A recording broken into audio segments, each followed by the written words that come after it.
working? Thank you, choir. Behold the Lamb of God who takes away the sins of all the world. That was in that song, and it's an amazing witness for how John sees Jesus Christ. So, welcome to more normal stories from the Gospel of John. Now, that statement could be a stretch because the Gospel of John is not entirely normal.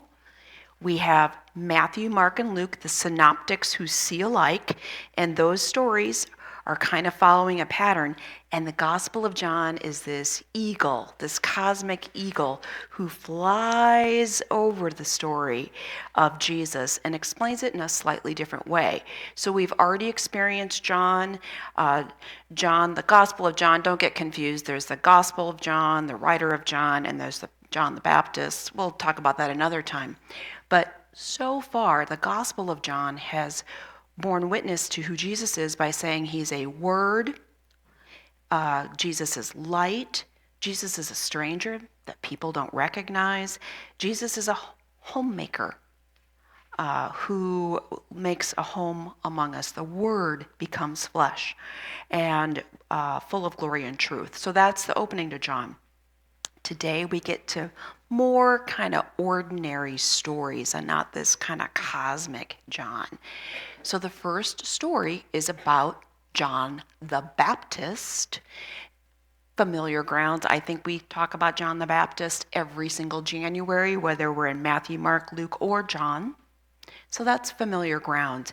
But John, this Gospel's witness to John the Baptist baptizing is very different. It zeroes in on John the Baptist's interactions with these authorities from Jerusalem. It maximizes that interaction and it minimizes John's actual baptizing. Compare it to the other Gospels. This was so much so that we had a controversy Wednesday night at Bible study. Did John even baptize Jesus? Because it wasn't in the detail of the story. So it's just a clue for how the Gospel of John tells its story. So strap in. We're going to be studying John for many weeks, probably through May. So lots to learn. Well, let's zero in on this very unique story of John the Baptist there baptizing across from Bethany and his interaction with these religious authorities who've come to question him. The questioners first say, "Who are you?" And John says, "I'm not the Messiah." Okay. Then they ask him, "Well, what then? Are you Elijah?" Because there was an idea that the prophet Elijah might come back, and we know from our reading other Gospels, it has more details about what John wore and what he ate, and he kind of resembled somebody like Elijah, that prophet. Nope, I'm not that person. John's not very forthcoming in this question answer. Question number 3. Well, who are you then? What's the deal? Are you that prophet? So there was another expectation that a prophet was going to come into the world. Nope. Boy, John's tight-lipped. Finally, these religious authorities are getting fed up with his lack of sharing information. Who are you then? We have to have an answer for our overlords. They're questioning us. That's why we're here. So who are you then? Oh, they're getting heated now. And John says, "I am the voice crying out in the wilderness. Make paths straight for the Lord." That's who I am. Then they ask one more question. Well, if you're not all those famous people that we kind of know about, why are you baptizing?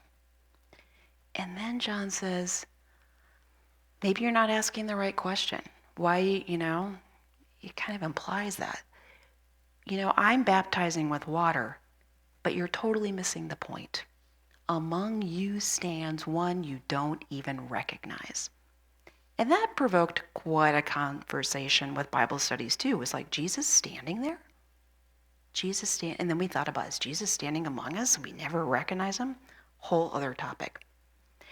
So that, in a nutshell, is our text today. And in this interaction of question, answer, that are kind of like not all the questions really get answered, we can zoom out and say, welcome to the Gospel of John. So John has several tete-a-tete question-answer stories. So obviously today, next week, how John and Jesus called disciples is a little different. There's kind of a question-answer going on there. Then Nicodemus, who is also a religious authority, has some questions for Jesus. And the question-answer play out on two different levels. It's kind of strange, but that's John.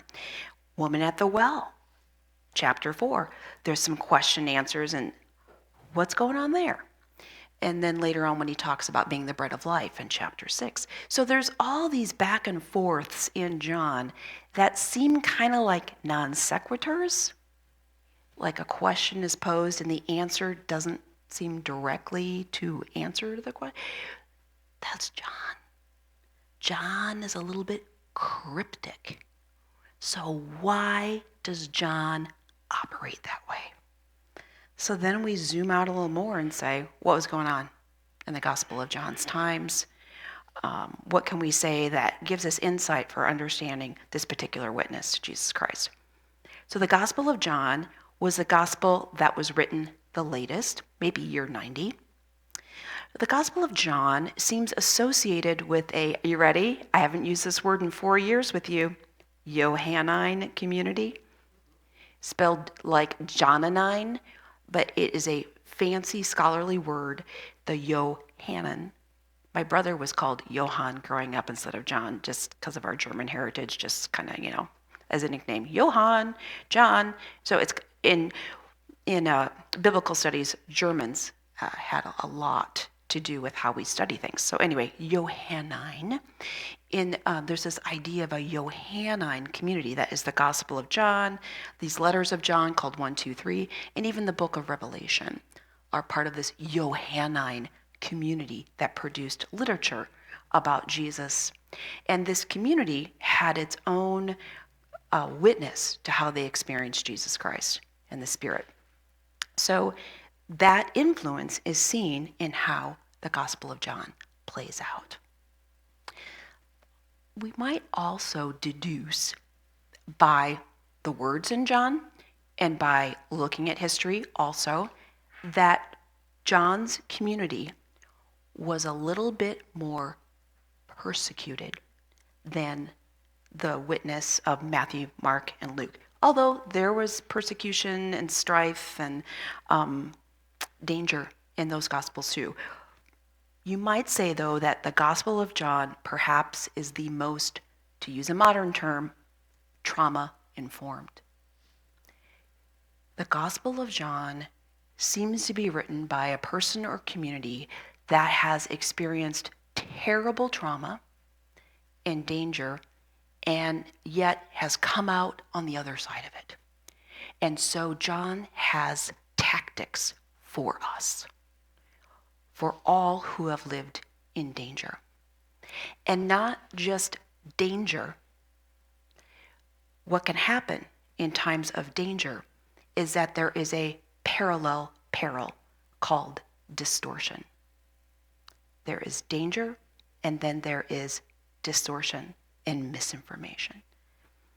That was the context of the Johannine community. How did they get through it? Well, we're going to find out. I think that makes a very good lens for us as we read this incredible book chapter by chapter, thinking about this Johannine community and how they came through it and how they came to bear witness so that we can hear it today. So let's zoom back to what happened with John the Baptist. Why didn't he answer the questions? I think John was the Baptist, and the writers who portray him were morally intelligent people and socially intelligent people. They know how this story ends. They know what happens. And they have the experience of being a traumatized community in their bones. And so when they tell the story of these religious police coming to John the Baptist, they've seen that story before. The questioning, the misunderstanding, the escalation. What can we do? So John the Baptist in the Gospel of John models. Do not respond in violence. At the same time, don't give away the house. Answer questions, but don't over-answer. Be intelligent. Another part of John's community is, they could have run and hid. They could have been violent. They could have run and hid. Another thing that characterizes them in this question answer is they're out engaging with their opponent. So then how do you engage with your opponent? With some savviness. So the questioners come and ask John a question. Nope, not the Messiah. Looking for the wrong person here. Are you Elijah? Nope, not Elijah. Well, the prophet? Nope, that's not me. Then they escalate. Well, who are you then? Who are you? We have been sent by our overlords. Our bosses in Jerusalem have sent us to find out who you are, and we have to have an answer for them. So you better tell us what's going on so we can tell our boss what's going on. I think John has remained calm this whole time so that it's revealed that his questioners don't have honest questions for him. Their bosses are making them do it. They are forced into this situation. If they were personally interested, if they had genuine personal questions, that's one thing. But they're asking because of an authority structure, a power structure. They're coming from some sort of power structure that is afraid of John and what's going on, and it's a threat. So that's exposed. John's calm reveals to the people listening to the story, there's more to the story than simple questions. And I love how John responds. At that point, he basically says, you can tell your overlords that I'm the voice in the wilderness, making straight the way of the Lord. What John is telling them to tell the overlords, you may have heard this story. It's from the prophet Isaiah. I think John is trying to stimulate their conscience, the moral conscience of, who is the Lord?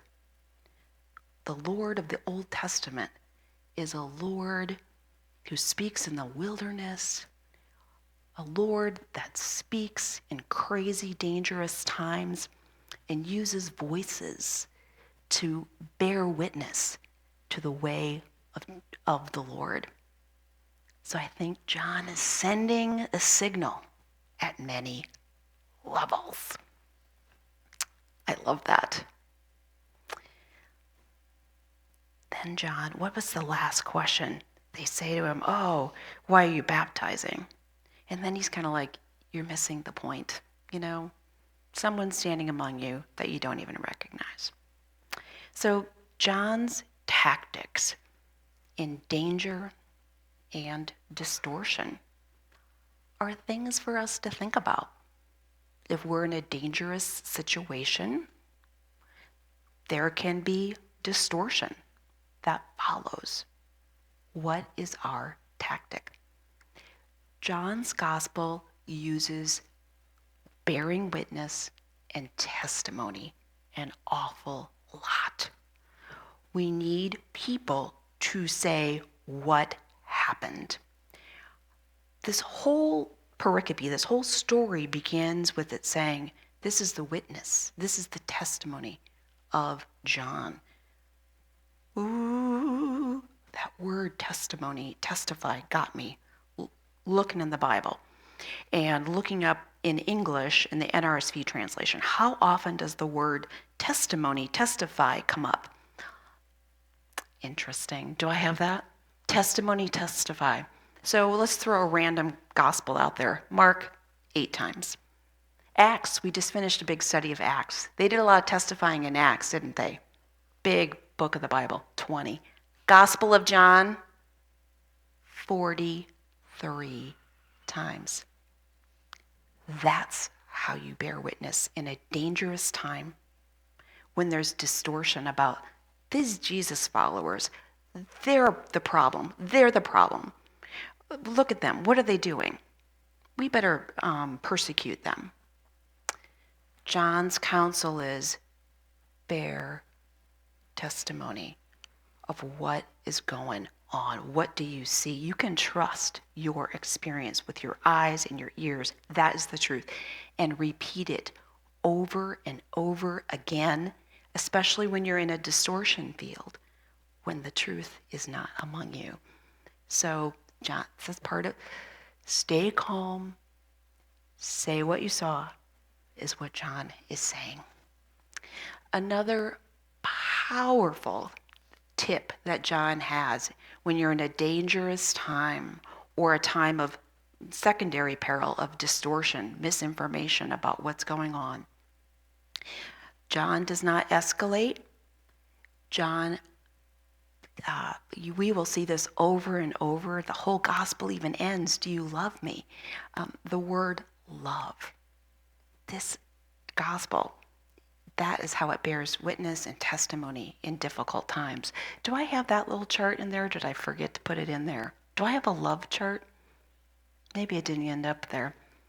But if you look at the word love, in the Psalms, 148 times the word love shows up. Paul's letters, if you look at them, the word love shows up a lot. Matthew, 10 times. Mark, 4 times. Luke, 11. And the Gospel of John, the word love shows up 30 times. When you are in a situation, or our society, or Minnesota, or wherever, there is danger, there is violence. And following danger and violence, there is distortion. What does the Gospel of John say? Bear witness, testimony, love. That is our strategy. That is our tactic. So for all of us, we are going to have challenges. What's going to be our testimony? Make the Gospel of John help us be ready. To God be the glory. Amen.